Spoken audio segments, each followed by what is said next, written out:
Okay, if I could ask everybody to just close your eyes. And if it's possible, put your feet on the floor, get in a comfortable position, and take 2 or 3 deep breaths, getting yourself present.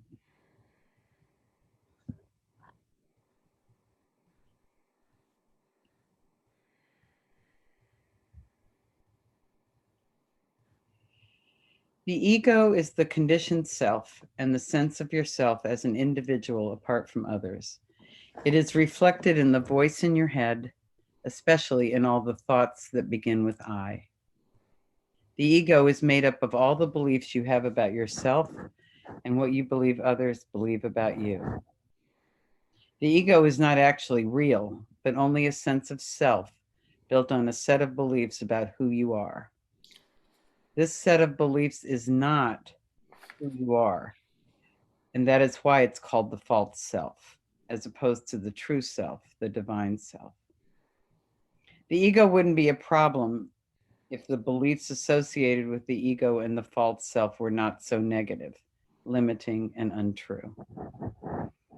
This is why you may not love yourself and why you may have difficulty loving others.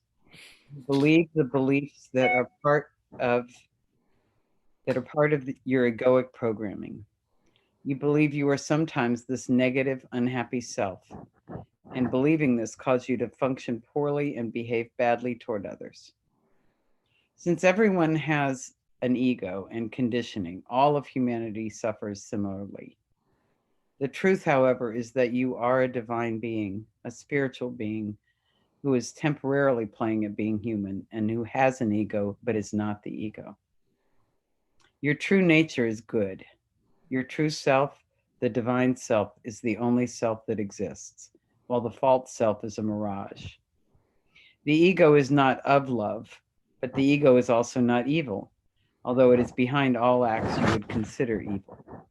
The ego is not a thing or an entity. It is just conditioned programming to take care of number one.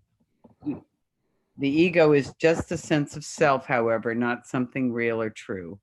A sense of self is nothing tangible, nothing that can't be fairly easily overlooked if the lack of realness is pointed out. The ego causes you to see life, yourself, and others through a particular lens, one tainted by fear, judgment, limitation, smallness, and a sense of lack. There are two very different states of consciousness, which everyone is aware of: the state of being identified with your ego and the state of being identified with your divine self. The spiritual path and spiritual transformation are all about learning to shift your state and express your divine self increasingly in the world. To live as love, you must learn to go to that place within you that loves. You must learn to change your state to disidentify with the ego. It's even easy to love, or at least have compassion for the false self, when you aren't caught up in it. Before you've gained some awareness, there seems to be little choice. The ego is in charge because you believe you are the false self. This actualization, this shift from ego to the divine self, is a process that takes time, effort, and conscious choice. It doesn't happen overnight. Spiritual development requires continual vigilance toward the voice in your head. You have to become aware of what it's asking you to believe and choose to not believe that. The ability to be aware and to choose in this way develops by exercising your awareness and choice, just as a muscle is developed by using it. There is no other way. To awaken from the ego, each of you must do this work. It is a momentous time in one's spiritual evolution when one begins to awaken to the truth and throw off the shackles of the ego. Every soul eventually reaches this important turning point. Many of you are at this point and ready to become who you are meant to become the divine human being you truly are.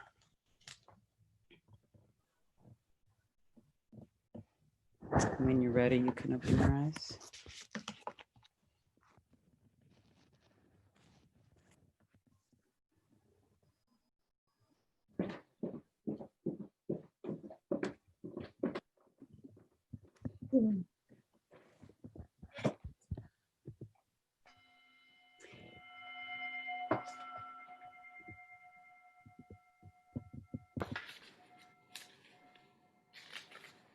Since we have a little more time tonight, can you all get a sense a little bit from that meditation of the spiritual purpose of the Enneagram? Okay.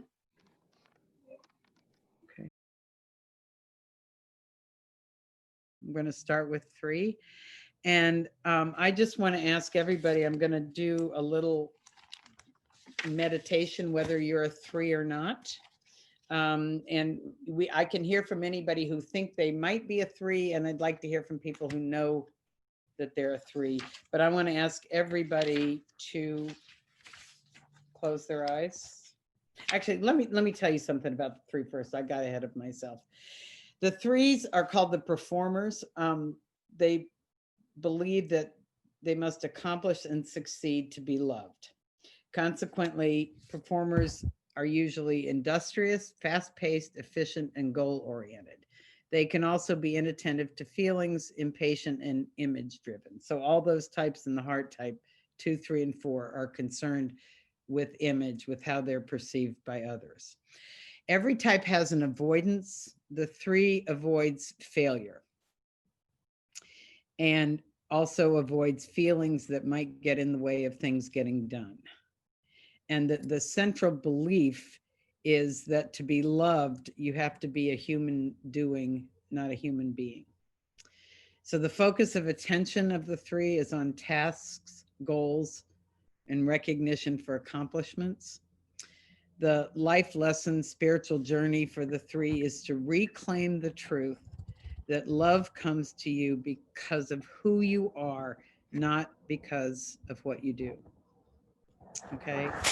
And the way I like to say this is what 3s tell us about themselves, and this will be used for all the types, is my learning about the types comes from the types themselves. No one person knows about the type any better than the type themselves. And beyond that, your version of the type. So one of the things that I would add to the list of ethical use of the Enneagram is that do not, this is my soapbox, Mother Marilyn is coming out, do not make assumptions about somebody when they tell you their type. Because you don't, and I am very clear when I work with this with my clients, because if you've met 1/4, you've met 1/4. Your version of the type could be different than anybody else's. And it's really, nothing, well, it probably annoys me more when people do that to me. So, but I also think it's not a use of the Enneagram to make any assumptions about that. So when I talk about the types or even make a joke, like ones like to straighten pictures, again, all of that information comes from types themselves. I don't assume everyone walks into the room, because their idea of a high standard might be that you don't spend your time with your family cleaning up your house.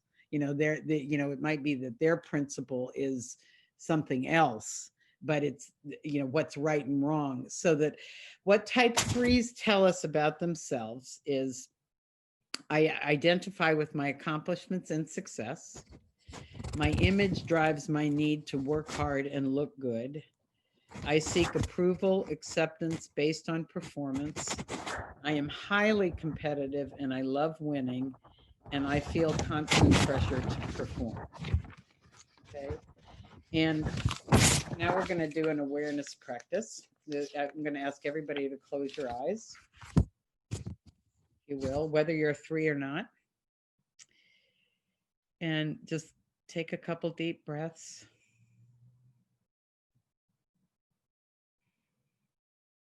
And go inside and ask yourself the following questions. In what ways have I been adjusting to others wanting recognition?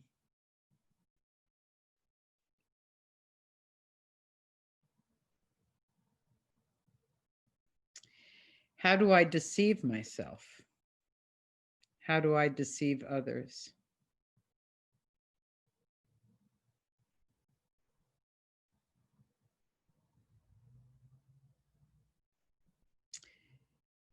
How do I avoid failure?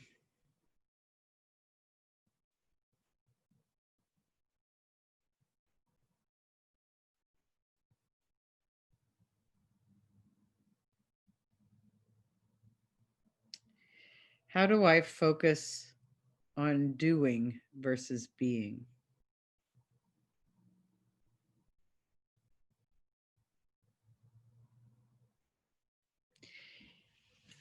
What happens when my emotions come up?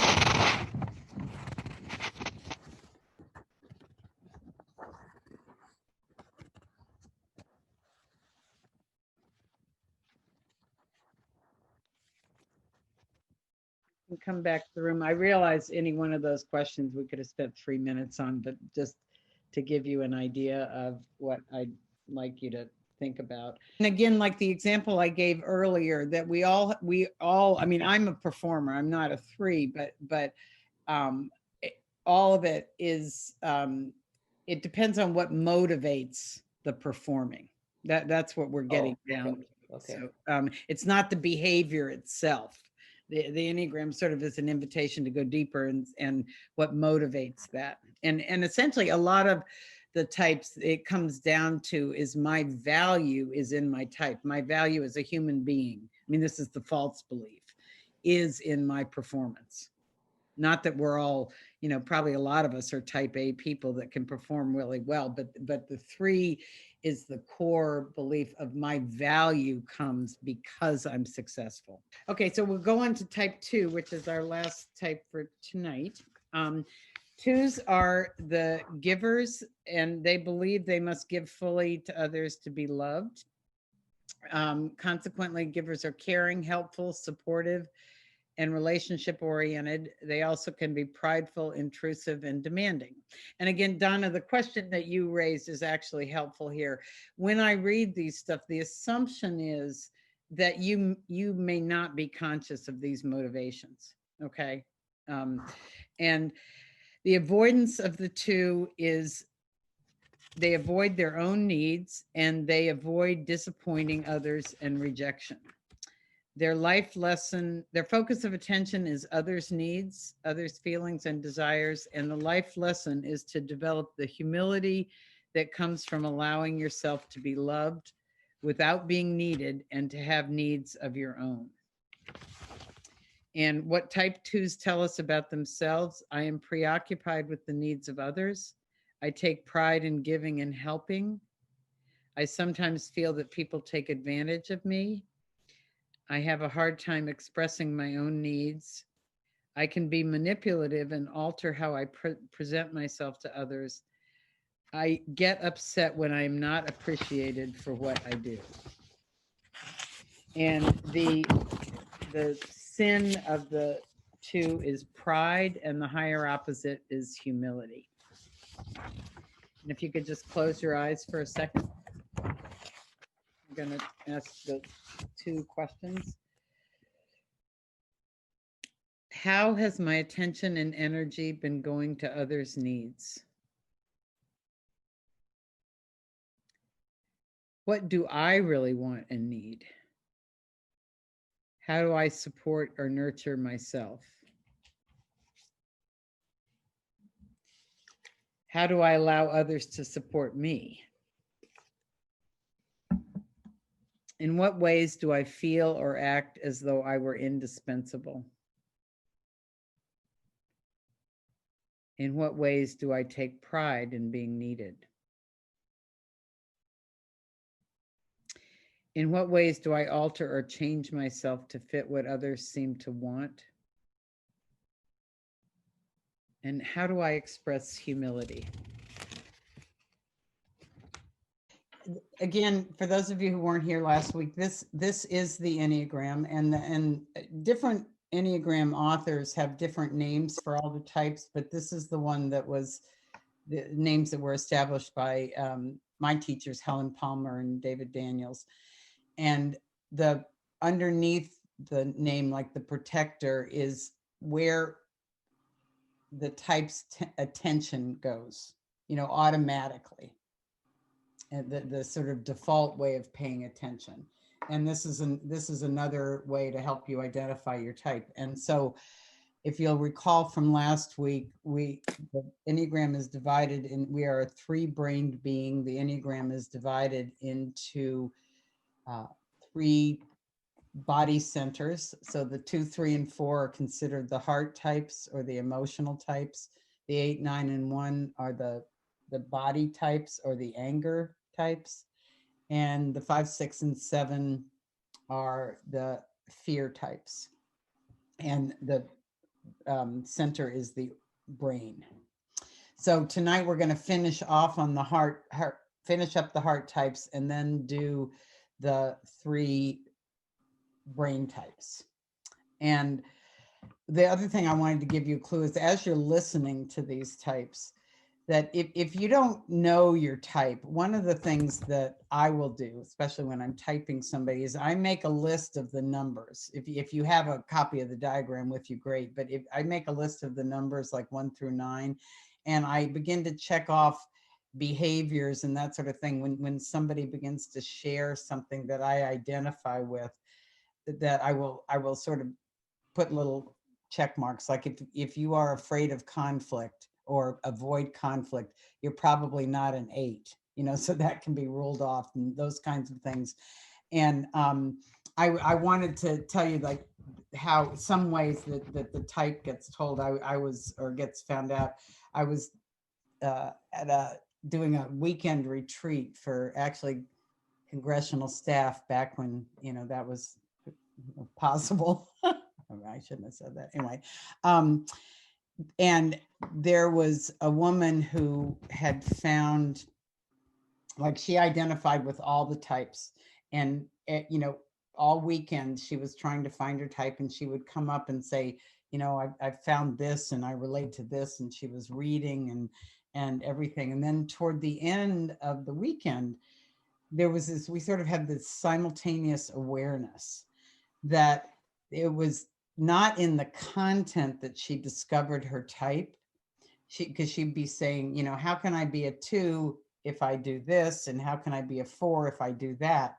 But it was not in the content of the type, but it was in the process she had been engaged in all weekend, where it was like, I could have had a V8 where she realized that she was a perfectionist and she was trying to nail the type and get it exactly right. Like it had to be the perfect form of that type.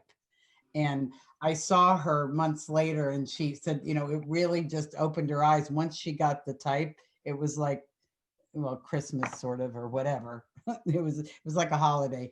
And that she found out, because it really opened the door. But that's something where it's not so much the content, but you look at energies and processes that you're engaged in. So that's little story.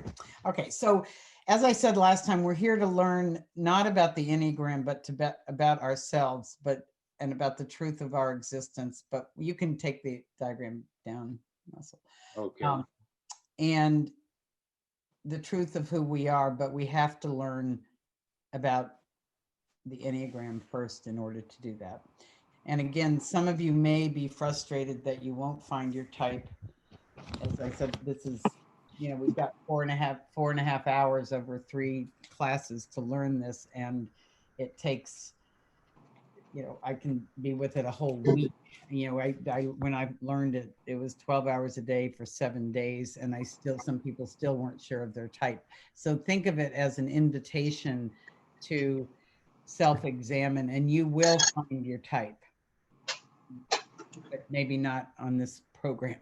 Okay, so the 4s, I'm just going to read some things about the 4s.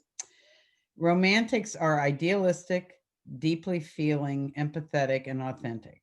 They also can be dramatic, moody, and sometimes self-absorbed. A painful loss of original connection leaves a terrible feeling of deficiency and a sense that something vitally important and special is missing, which must be regained. The basic proposition is you will feel loved, whole, and complete if you can find the ideal love or the perfect circumstance. The life lesson of a 4 is to reclaim wholeness in the present moment by appreciating what is here and now, feeling the experience in their bodies rather than overindulging in the story of what's happening. Sometimes this type is called drama queens and kings. Story of what's happening, and accepting yourself as you are without needing to be special and unique. The journey for the 4 is to realize that being whole and complete comes with acceptance and appreciation for what is here now in the present moment, from the inside out, not from the outside in. Disappointments are part of the fabric of life, not an indication of the deficiency of being. At the core, 4s tend to feel that they are not worthy, and that's what the ego is telling them, and that you things happen in life and they take it as an indication of their own worth. The focus of attention for 4s is on what is missing. The avoidance is being ordinary, deficient, or lacking, and the emotional movement is from envy to equanimity, which is balance. Okay, what type 4s tell us about themselves? As you remember that these aren't objective truths about the information we have about people who consider themselves 4s is from the types themselves. I long for what's missing, distant, or unattainable. The ordinary pales in comparison. My deep sense of abandonment translates into a belief that I will never be fulfilled. I envy and idealize what others have that I don't. Authenticity and meaningful experiences are essential to me. My suffering sets me apart from others. If you just, everybody close your eyes for a second. I'm just going to ask you some questions that you may or may not relate to. Observe your mind and focus of attention with as little judgment as possible, and ask yourself the following questions while noticing the feelings in your body. How have I focused my attention and energy on what was missing?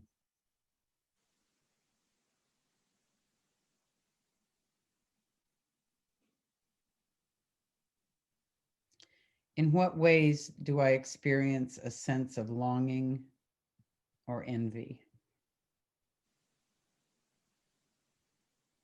Where does that show up in my life?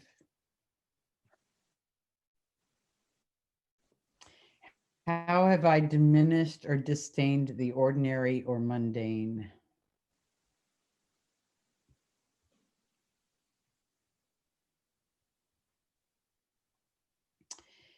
Do I feel pride in being special or unique, or feel shame in being less than ideal?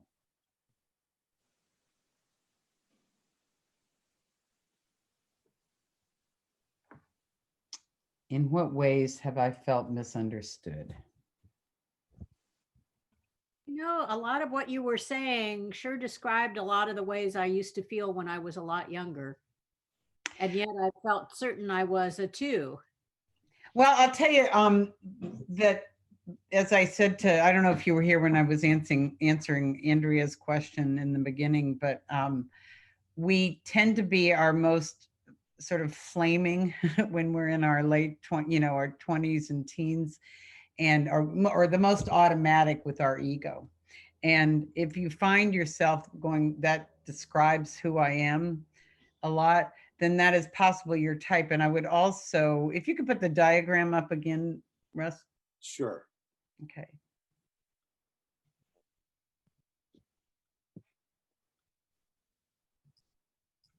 So if you notice here, the 2 and 4 are connected by the line on the diagram.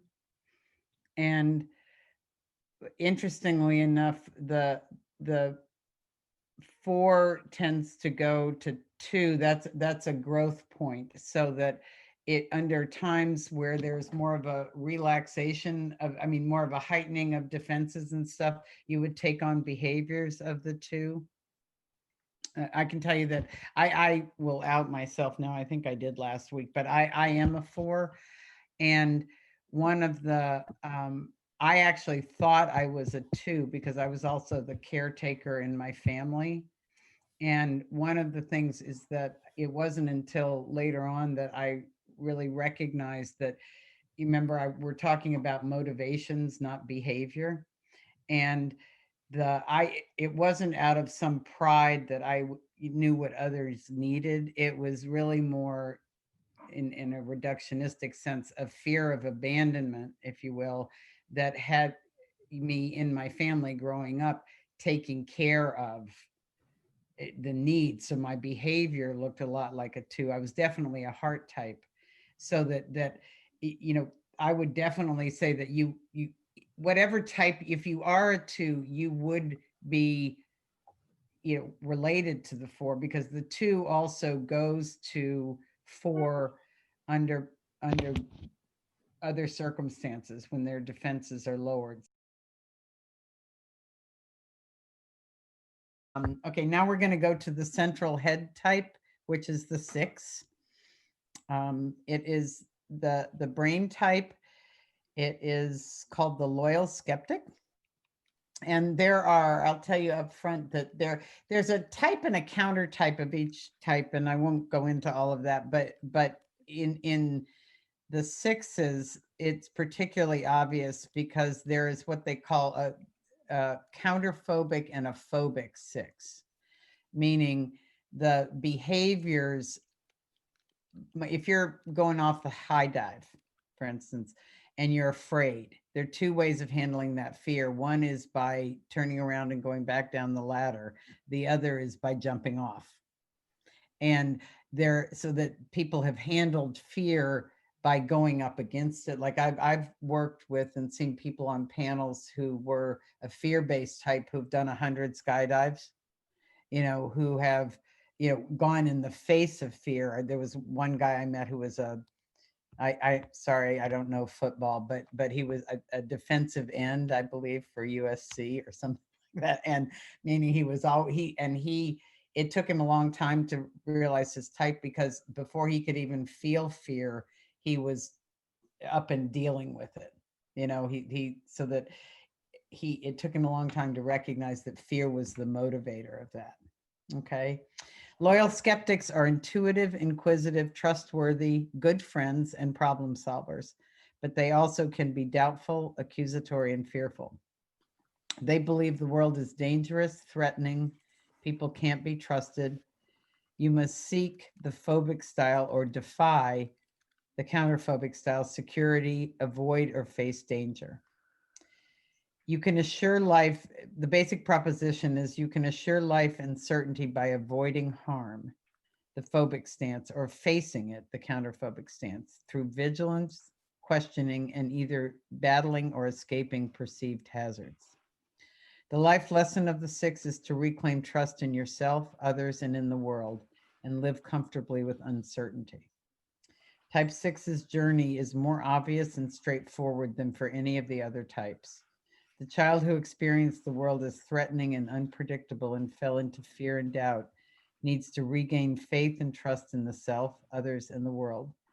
Faith is a big stretch for the loyal skeptic because faith comes before proof. The focus of attention, like the crooked picture on the wall, the focus of attention for the 6 is what could go wrong, worst case scenarios, and how to deal with them. I call them the canaries in the mine. You know, they're the first ones to see what could go wrong. The avoidances are becoming helpless and defenseless, avoided either by aligning with authority or defying it. The emotional move is from fear to courage. What type 6 tell us about themselves is I am preoccupied with safety and security concerns.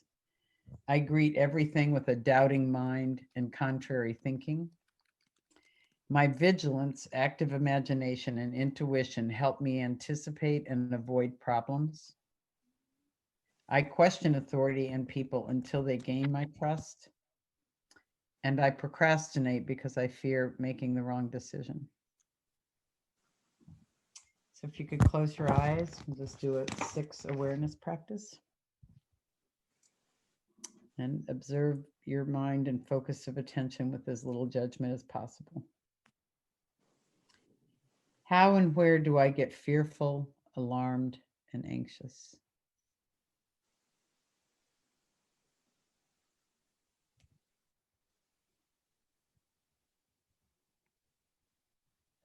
How do I question and doubt my internal dialogue? In my internal dialogue. How do I magnify situations in my mind?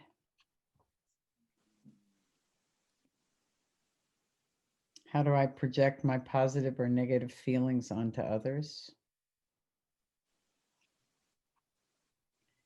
When has fear of making a wrong decision held me back? The counterphobic 6 and the 8 often look a lot alike. And the behaviors are similar. Like you're not the sort of phobic 6 would sort of be backing away from what I said about authority. They'd be aligning themselves, like trying to, essentially people please authority to be safe. Whereas the counterphobic 6 is up against the authority, and Right. what she described is very much what we hear 6s say about that. Without thinking about it, they're scanning the behavior for what's wrong.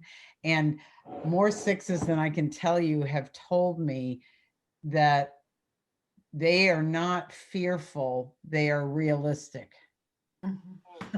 Because anything could happen. This is true, and they're right, and it's been very interesting with some of the 6s that I know and work with during COVID, because I think it's leveling the playing field. I mean, a lot of 6s will kind of say, I see, I told you so, but I'll have a lot of 6s say, well, I know I'm a 6, so I'm really paranoid about catching this. And I'll say, this has nothing to do with being a 6. This has to do with, being, this is being careful. Type 5s are called the observers. They believe that they must protect themselves from a world that demands too much and gives too little. Consequently, observers seek self-sufficiency and are non-demanding, analytic, thoughtful, and unobtrusive. They also can be withholding, detached, and overly private. They believe that the world demands too much from people and gives them too little, potentially resulting in a scarcity of resources. I must conserve. Their basic proposition is you can assure survival and gain protection from intrusion and insufficient resources through privacy, self-sufficiency, limiting desires, and acquiring knowledge. The life lesson for the 5 is to reconnect to the vitality of your life force and your heartfelt feelings, realizing that ample energy and resources are available. Type 5's journey is to reconnect with feelings and move forward into life-giving energy. While everyone has concerns about the potential scarcity of emotional connection or supplies to sustain life and well-being, this is the central issue for observers. In reaction, 5s retract into the mind, detach from feelings and emotional claims, and conserve their energy by reducing needs and pursuing self-sufficiency. Their path of integration involves reversing this process. By expanding into feelings, experience, and connection, more life energy naturally becomes available. The focus of attention for 5 is understanding, accumulated knowledge, and potential intrusions from others' agendas, needs, and feelings. Their avoidance is intrusion and demands by others, leading to a depletion of energy or to a sense of inadequacy. The emotional move is from avarice, which means greed, to non-attachment. What type 5s tell us about themselves? I have a strong need for privacy. I limit intrusion from a world that wants too much from me. I hoard time, space, energy, knowledge, and myself. I detach from feelings and observe rather than participate. I am a minimalist. Okay, if you close your eyes, And ask some questions. Observe your focus of attention, again, with as little judgment as possible. Asking yourself the following questions. In what ways do I react when I feel intruded upon? How do I maintain a sense of safety by erecting boundaries and limiting contact with others? How do I avoid emotions and stay in my head? When do I fall into analysis paralysis? How do I minimize my wants and desires? How am I withholding or stingy? So anyway, let me talk about the sevens. Okay. The sevens, interesting. And my favorite story about the sevens is when they are the people who, if you've got a lemon, make lemonade out of it. And it's the don't worry, be happy types. And they often are just, where my daughter sees the crooked picture and somebody else sees danger. The sevens are often just on the optimistic side, just like how do we take care of this, and that when I've been at Enneagram trainings, almost with it's taught in the narrative tradition, you have these panels of the type, and almost, to a type, the other 8 types, they're often asked the questions, what are the challenges of this type? Where do you have difficulty in relationships? Da, da, da, da, da, da. And why would you want to change it? And usually because I've had 6 divorces and people don't like me, or whatever it is. And the sevens, so they ask the sevens question, why would you want to change this type? And I never forget, like often there's this blank stare, like, change it? Oh, I wouldn't change it. And it's like, and then people will say, well, why are you here at the training? So, because this is fascinating. It's interesting. It's not there. They're not there out of some pain. And again, I'm not stereotyping the type, but just sort of as a, what works for them. And frequently I've known sevens that had very tough childhoods, but they survived the childhood by always considering pleasant future options. So it's a flight into health, if you will. So Epicures believe you must stay upbeat and keep your possibilities open to assure a good life. Consequently, Epicures seek pleasurable options and are optimistic and adventurous. They also avoid pain and can be uncommitted and self-serving. The belief is the world limits and frustrates people. No, the world limits and frustrates people and causes pain that can be escaped. The basic proposition is you can avoid pain and frustration by inventing options, opportunities, and adventures. The life lesson is to reclaim and accept all of life, the pleasures and the pains in the present moment. Type 7's journey is to welcome all of life as it exists in the present moment. Fear, pain, sadness, boredom, limitation, as well as pleasure, joy, excitement, and options. Their tasks are to simplify their lives, delay gratification, empathize more with others, and steady their attention in the here and now. The focus of attention for sevens is multiple options and idealized future plans. The avoidance is frustration, constraints, limits, getting enmeshed in other people's suffering. The emotional move is from gluttony to constancy. Type 7s tell us about themselves, life is an adventure. I seek pleasure and have an insatiable appetite for new experiences. I am optimistic, active, and energetic. I see multiple options and have difficulty with commitment. I do not like limits and avoid boredom. So if you close your eyes for a second. Observe your habit of mind or focus of attention, again, with as little judgment as possible. How am I distracted by new and exciting ideas and activities? How do positive options and opportunities absorb my attention and energy? In what ways do I forget others' feelings or needs? How do I respond to challenges or obstructions to my plans, ideas, or actions? In what ways do I avoid distress, pain, or negative feedback? In what ways am I insatiable?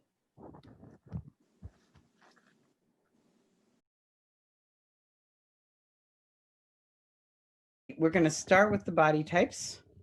And the central, as you look at the diagram, the inner triangle is the 9, 6, and 3. And the 9 is the primary body type, and the 8 and the 1 are variations on that. And the 9s are called mediators. Mediators believe that to be loved and valued, you must blend in and go with the flow. Consequently, mediators seek harmony and are inclusive, amiable, easygoing, comfortable, and steady. They can also be self-forgetting, conflict avoidant, and stubborn. Their belief is that the world makes you unimportant and or requires you to blend in. The basic proposition of the 9 is you gain belonging by merging with others and comfort by dispersing your energy onto objects and activities. The life lesson of the 9 is to reclaim yourself and wake up to personal priorities. Type 9's journey is to become awake and alive to themselves, particularly in the face of discomfort. Mediators need to establish their own priorities and timelines instead of falling into secondary pursuits, and to resist becoming overly influenced by others. Their focus of attention is other people's agendas and the external environment. Their avoidance is conflict and discomfort. Their avoidance is conflict and avoidance of discomfort by going along to get along, hence not getting dismissed. The emotional preoccupation or sin, as in the 7 deadlies, is sloth, and the movement is to right action. And I want to be clear here that sloth is not laziness. I know many 9s. My former husband, I call my husband, was a 9 who he worked an 18-hour day, but he would lost energy when it came to his own agenda. So sloth here is like the word acedia. It's a spiritual self-forgetting. What type 9s tell us about themselves? As a harmonizer, I can see all sides to every issue. I avoid conflict and want a comfortable solution. I have difficulty saying no and can get resentful later for agreeing to something I don't want to do. I am ambivalent or unsure about my own needs and wants. It's much easier to go along with others than to rock the boat. Okay, if everybody can close your eyes and observe your mind and your focus of attention with as little judgment as possible. Ask yourself the following questions and notice your feelings and how your body responds. In what ways do I just go along with other people's agendas?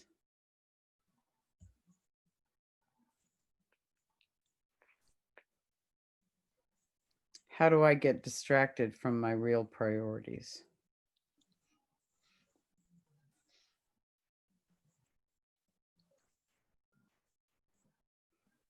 How am I stubborn?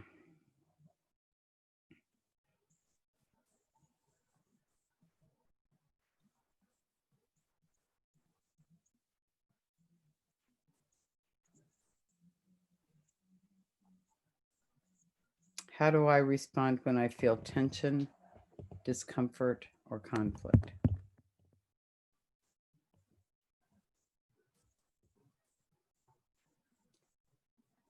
What makes me angry?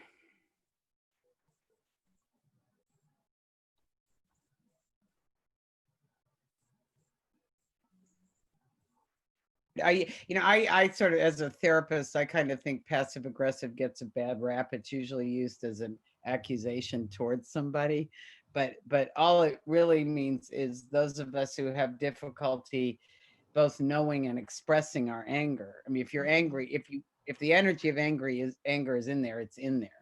So we can either deliver it, acknowledge it, or not acknowledge it, in which case it's passive expression of anger.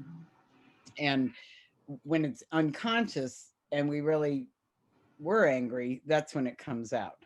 So the other thing about the nine I'll use while I'm talking to you is what they tell us about themselves is they are, as I said during the description, they're not lazy. The sloth is the word that is associated. What they tend to report to us is that they're lazy when it comes to their own agenda.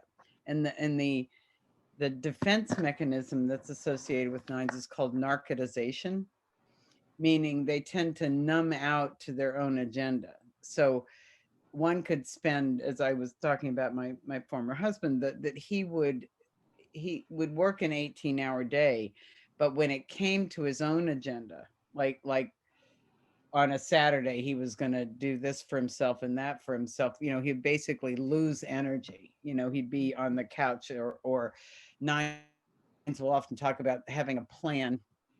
I'm going to do this and this tomorrow. And then before they know it, they've spent 3 hours on the crossword puzzle or something like that.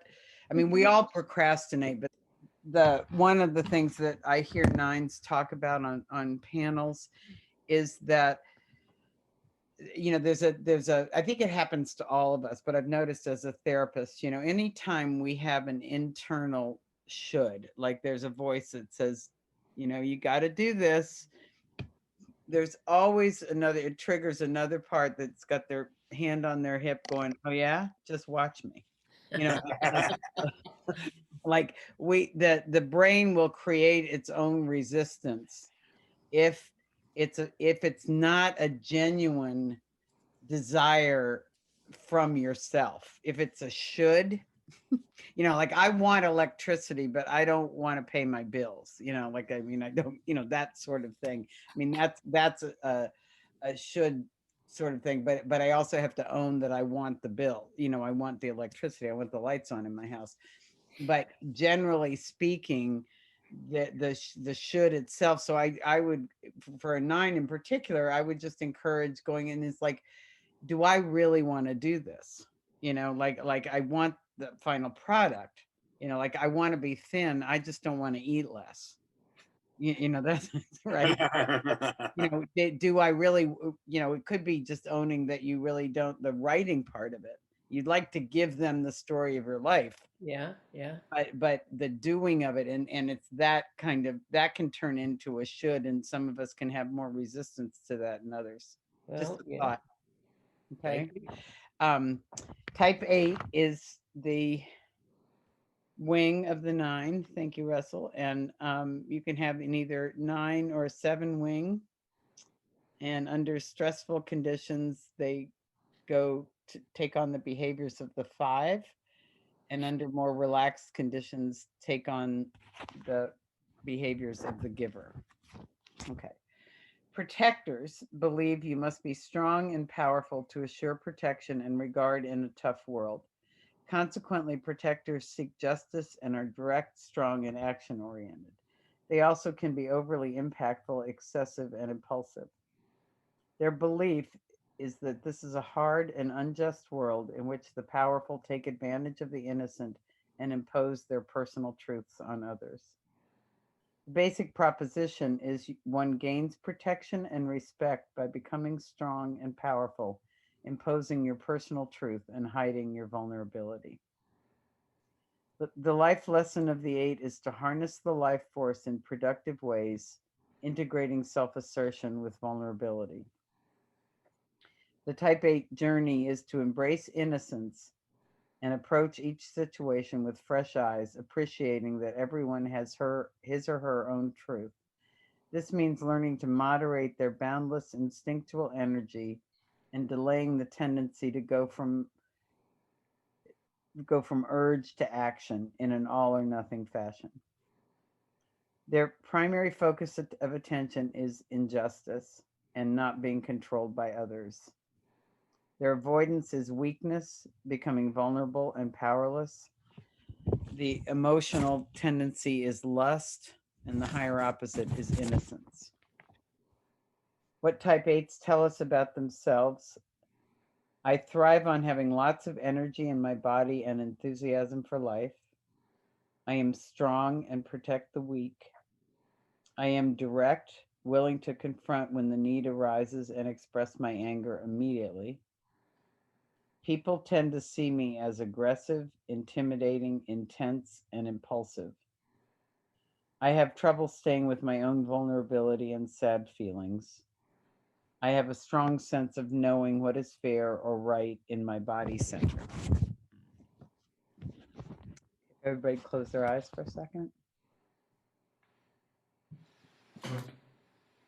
and observe your habit of mind with as little judgment as possible, asking yourself the following questions.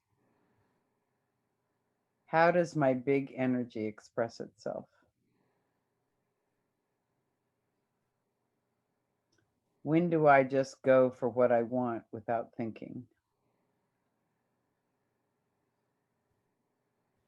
In what ways do I assert control, power, or my sense of justice over others? How do I divert attention away from my own fears of being hurt? And in what ways do I forget to be sensitive or tender toward myself and others?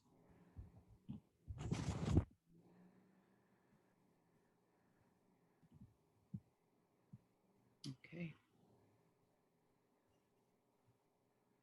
Anybody relate to any of that? Or most often these, unless I'm at a training where somehow eights got there, is people will uh, say they know a lot of eights in their lives. There's a lot of, when some people write about the Enneagram, they'll pick somebody in the public sphere and talk about them being an eight, which again is, if you were here the first night, is sort of against my sacred belief that you can't type another. But the behaviors of an eight are, eights get accused of being very angry and that kind of thing when it's like, stop yelling, and they'll go, I'm not yelling, you know I'm just energized, I mean, this is not. And because they tend to have big energy, I was once working with a woman whose boyfriend had hit her just once, and he horrible remorse, and there are often people who can get hit in a relationship once, and the message is given and it really doesn't happen again. Anyway, he came into my office to see, and I came out to the waiting room, and he was completely in leather. He had a tattoo on pretty much every extremity, and he looked terrified.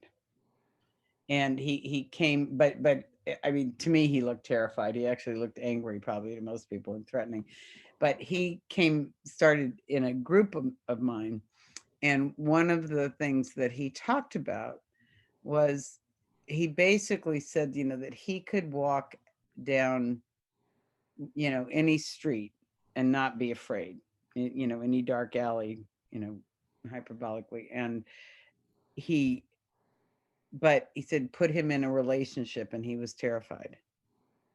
And my teacher used to call the eights the most vulnerable type on the Enneagram, because they were like turtles that had a hard shell to cover a soft underbelly, because the underbelly was so soft.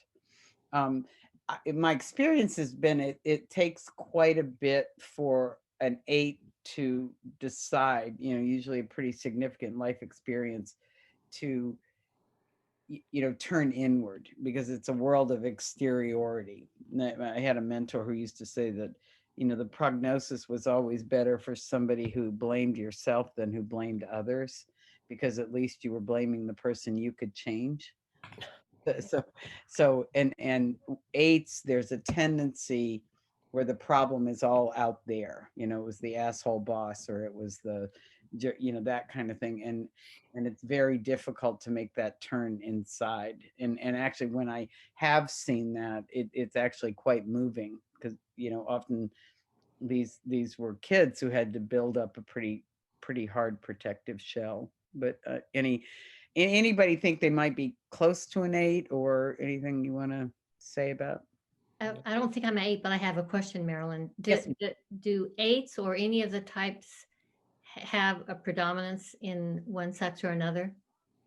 It's interesting. She should ask that. I'm glad you did. But the answer would be no. But what's really important with the 8, and this often comes up, is how that is demonstrated, how a female 8 and a male 8 do their thing is very different.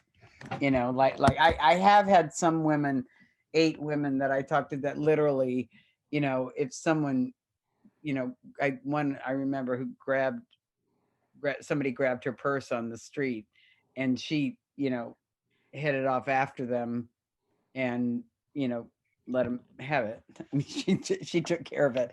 But mostly I remember a woman I knew who was a consultant in the office who was an 8, and her way of handling things was much more nuanced, but very, 8s are often called controlling, but what they'll tell you is they do not, it's not that they're controlling, it's they just don't want to be controlled.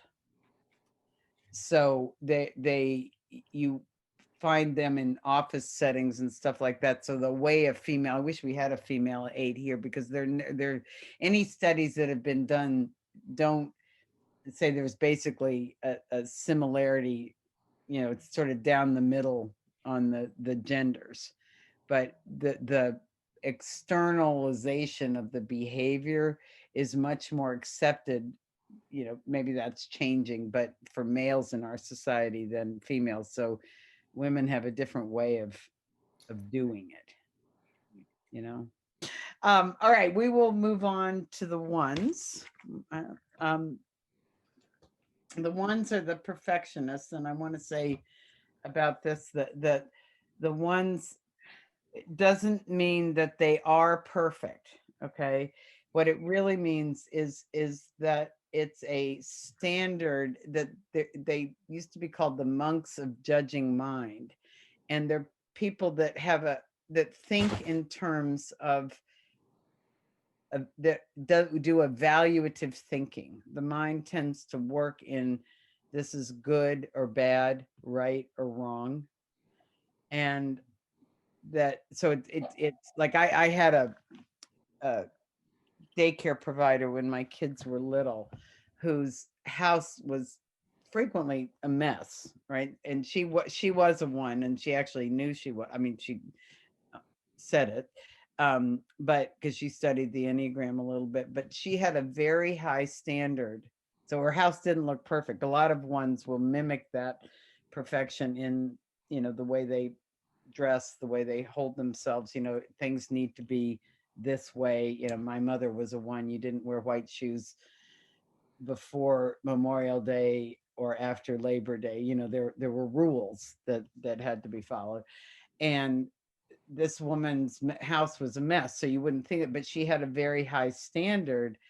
That, I mean, when I say the mess, the playroom was a mess and that kind of thing, but she had a very high standard, is the kids were there to play and be with each other, not to learn how to keep things clean all the time. I mean, she would have them try to put things away, but she wasn't like I was, picking up after my kids all the time because I couldn't stand the disorder, that sort of thing. But so don't confuse the external expression of a perfectionist with how they think. Okay, so this is the one. Perfectionists believe they must be good and right to be worthy. Consequently, perfectionists are conscientious, responsible, improvement oriented, and self controlled, but also can be critical, resentful, and self judging. Their belief is that one must gain worthiness and love through being as good and perfect as possible, because the world judges and punishes bad behavior. The basic proposition is you must be good and right to be worthy. The life lesson is to change what can be changed, to accept what cannot be changed, and to develop the wisdom to know the difference. Type 1's journey is to embrace the inherent perfection in the world and in ourselves. Serenity comes as we transform our relationship to anger and accept mistakes as a natural part of learning and growth. We can relax as our focus shifts from the need to correct to acceptance of errors, differences, natural desires, and the shadow. The focus of attention is what is right and wrong, correct or incorrect. The avoidance is making mistakes, losing self control, and others' criticism. The emotion is anger, and the higher opposite is serenity. What type ones tell us about themselves? I live with a powerful inner critic that monitors my thoughts, words, and deeds. I strive for perfection and feel responsible for making things right. I focus on being good while repressing my impulses and desires for pleasure. I get angry when important rules and standards are ignored or violated. I seek love and approval from others by being good and right.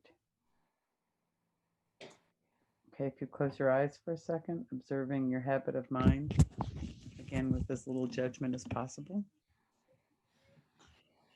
How do I judge myself? Berate myself? Compare myself with others?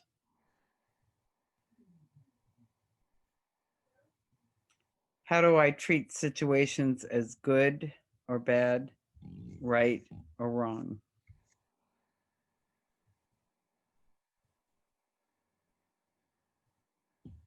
How does my inner critic make me feel?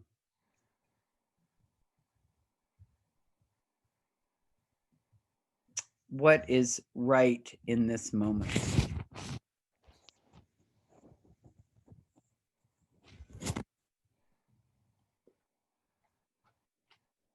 One of the things that I will say about the one is that a one is not a one is not a one who does not have a really severe inner critic. Now, but here's the deal. They don't necessarily are aware of their inner critic. Okay, because they function on such a high level, like they're unconsciously always meeting these almost impossibly high standards they have for themselves, so that the inner critic doesn't get triggered. Okay, and those people tend to be, they're the ones that I'm at my sister's house right now, so I'm visiting. We get all the presents out on time. We write the thank you notes on time. That have you called this person? Have you, and everything is done, which actually gives her a wide berth to judge others who have not done so. Okay, but I mean, I say that with all love and affection for my sister, but because it's a hard way to live, to have those standards for yourself and to believe that you need to meet all of them. But there's very much an attitude of, a thought about right and wrong, and anger is there, but it can't be expressed necessarily because it is an imperfect emotion.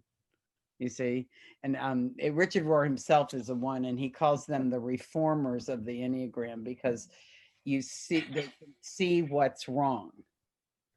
Okay, and the only issue with that is, and I've had so many, Scott, I'll be interested in your thoughts about this, but I've had many discussions with ones when I say that, because when I introduce the idea that, but what's wrong is relative, in the sense that somebody, will say, but that was wrong. Well, is it wrong in all situations? Like, wrong according to who? Yes. I mean, if you murder somebody, it's that's wrong. But if you murder somebody because they're in the act of defending somebody, is that wrong? So that it's more, there's a relativity to what's wrong or right, that ones will often have difficulty, because there can tend to be a black and white thinking. And remember also that this is a type of self-forgetting that has forgotten their own needs in the interest of always having to do what's right.